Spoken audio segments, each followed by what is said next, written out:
Hi everyone, sorry for uploading this video late, but I feel like if I can do it, it will help you in your multiple choice on the theory part. So this would be 2.8 in your study guide, unit 2.8.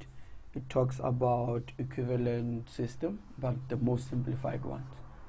So let's start by assuming that we have a body that is subjected to forces, maybe multiple forces, F1,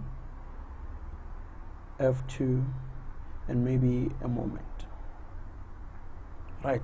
So we know that with the equivalent moment, with the equivalent system, if the forces are acting on the same line of action, or the line of action intersect, we can have a resultant force Fr, where Fr is the sum of F1 and F2.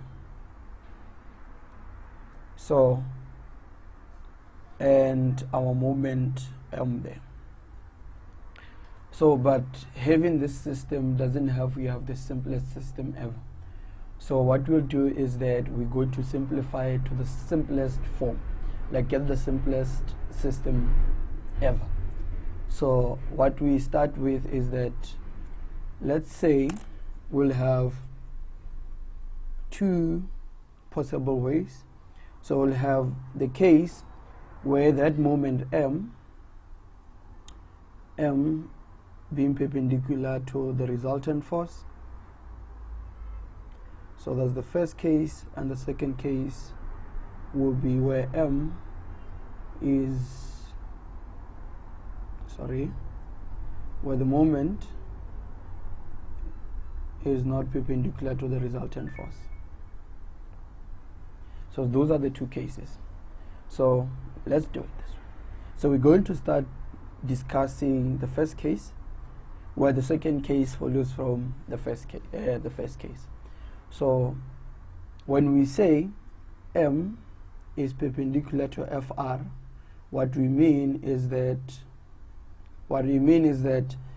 if we take the dot product between the moment and the resultant force, we'll get 0. Right? So let's say in this case we have the moment being perpendicular to the resultant force. So say we have a body that has a resultant force and a moment M. And that moment is perpendicular to the resultant force.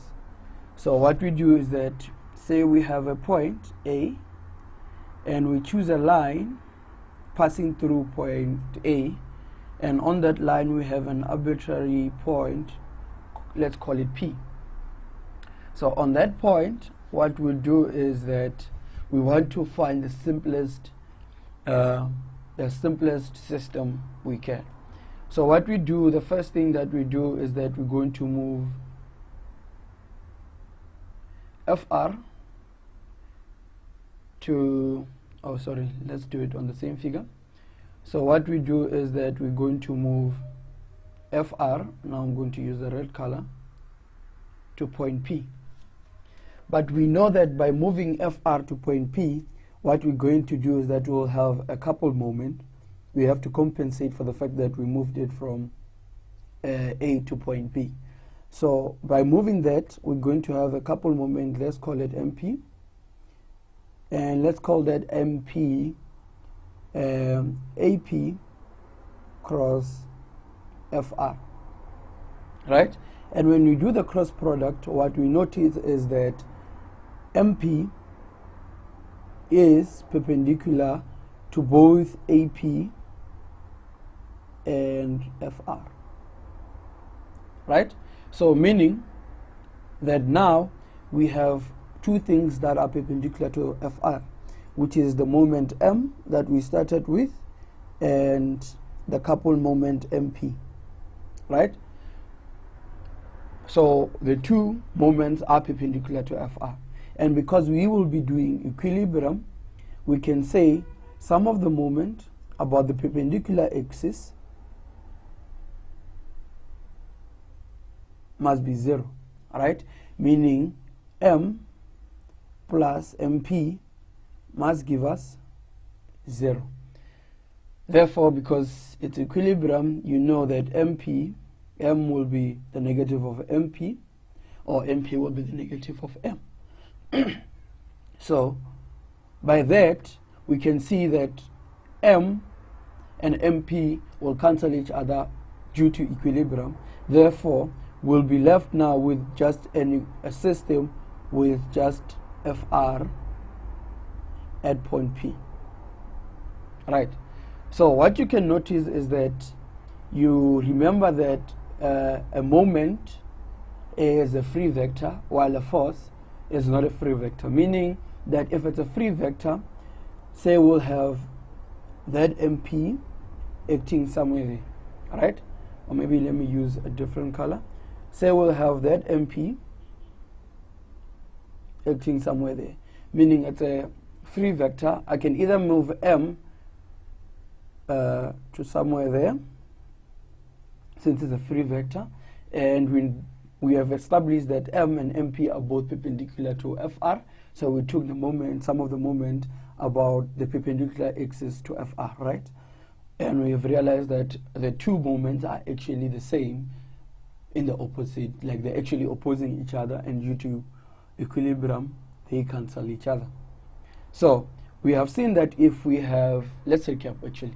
So we have seen that if we have a force that is perpendicular to the result, to the moment, we can find the simplest equivalent system to have just a force in the system, the final system. So we're going to move on to the second case where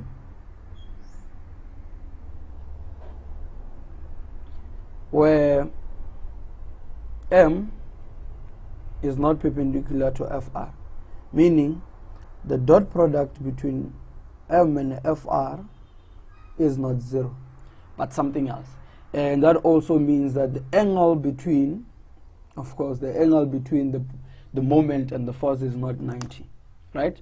So let's say we have a body that has a resultant force and a moment, right? So what we are saying is that alpha is not 90 in this case. So, but then we still have to find the simplest system we can ever get. So let's say we know that if we have a moment that is perpendicular to the force, we can actually simplify that into just a force. So what we'll do is that we'll say, okay, let's do this. Let's again have the same body, have same Fr, and have the moment there, right? So what we'll do is that, let's say we still have point A and point P, while we chose a line that passes through point A. So what we'll do is that, let us simplify this moment into a component, or the moment that is perpendicular to Fr, that we call it M perpendicular, and the other one that is parallel to Fr. Right. So if we have this case, can we simplify it further? Yes, of course we can. So what we can do is that we know that if we move this force Fr to a certain point, I'm going to use a different color, let's use purple. So to a certain point P, so let's call it Fr there again, because we moved to point P. What we'll have is that we have to compensate, we'll call it MP, which is the moment of compensating the fact that we move Fr to point P, and let's call it AP cross Fr.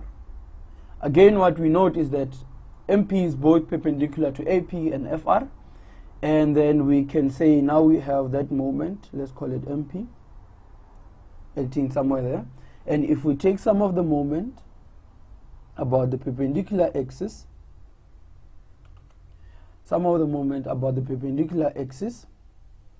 say equals to 0 because of equilibrium, what we'll see is that we'll have m perpendicular plus m parallel, mp because of compensation equals to 0, then m perpendicular equals to minus mp. And what we note is that now, because we have moved our point, our FR to point P, we can have a system that is just a force FR at point P and a moment M parallel, right? What did I do there? Okay, let's made a mistake here. Let's call it, actually it was supposed to be M parallel there. I don't know why I wrote FR. So now we have a system that has FR and M parallel, and the whole system, we're going to call it, has a special name called a range. This is one special type of a system that the SWK lectures love. So meaning you have seen that if we have a moment that is not perpendicular to the force, we can force it to a moment that is parallel to the force and the moment that is perpendicular to the force. That will then be simplified into a force and a moment that is parallel to the force. So what we can say while we recap is that if I was to find M parallel, remember these are vectors, if I was to find M parallel, what I'll do is that I'll find the unit vector of FR, right? So that I can actually project that M that I had. So I'll have to find UFR, which is the unit vector of FR, because I'll be having the resultant force. So if I was to find M parallel as a vector, it will be the unit FR, sorry, not FR, it will be M, that is the moment that we had that is not perpendicular or not parallel to FR. So it will be that M dotted with the unit vector of FR, but what we note is that this is still magnitude of M parallel, can you see? But then if I multiply it with the unit vector of UFR, then now I have a vector. So it's very important that you know that the dot product here gives you magnitude, but if you were to find the vector form, you'll have to find the dot product. So let's further on continue and say I can find M perpendicular by using this concept of saying M is actually M parallel, M perpendicular plus M parallel. And that is very important to always note. M perpendicular plus M parallel. So from this, you must note it can only work if this is a vector notation. You cannot say just M equals to M perpendicular plus M parallel using magnitudes. This is entirely wrong.